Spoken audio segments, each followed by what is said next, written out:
Wes Anderson's 2021 film, The French Dispatch, is a love letter to artists and art itself. The composition and style of the film express this in various ways congruent to the vignettes of the picture. Anderson features a range of mediums and visual styles in celebration of what unique energy they bring, from pencil sketches and animation to elements of theater and film.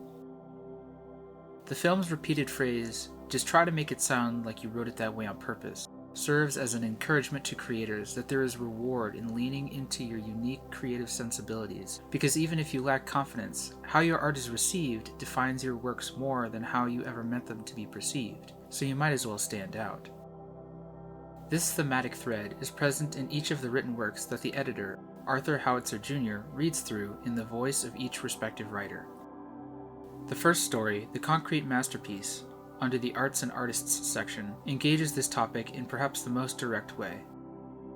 Moses Rosenthaler's works and story are widely received by the public through curators, writers, and critics, all of whom have only heard of him because of a business interest of a collector. Moses represents an extreme in both his confidence and reception. He has no inhibitions about his work and expresses them simply and without fuss. In contrast, he has perhaps the least influence and control over how his work is represented to others, compared to most any other figure in society. The chapter stands as an ode to artists who do not fear the judgment of others, for they create primarily for their own sense of expression. In Revisions to a Manifesto, Lucinda Kremetz, although clearly in love with her work writing on current events, is insecure about the perception of her age and marital status. Her dedication to her career is both a labor that she revels in and a sadness of uncertainty, surrounded by what that same dedication may have cost her. This duality is, however, what enables Kremetz to more evenly focus on the conflicted nature of the naive but passionate ideology of the youth she is covering in her writing. The conviction of Kremetz's writing, while grounded in fondness for describing the nature of people, seems refined by her will to be seen as excellent at her craft.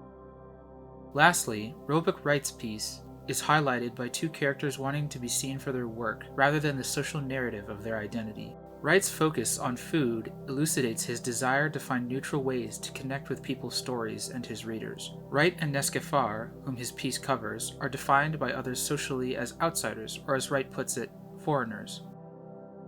Nescafar's quote, "seeking something missing something left behind," describes a commonly intrinsic impediment of artists whose work is defined by the dominant culture's labeling of the artist's identity, rather than the achievements themselves.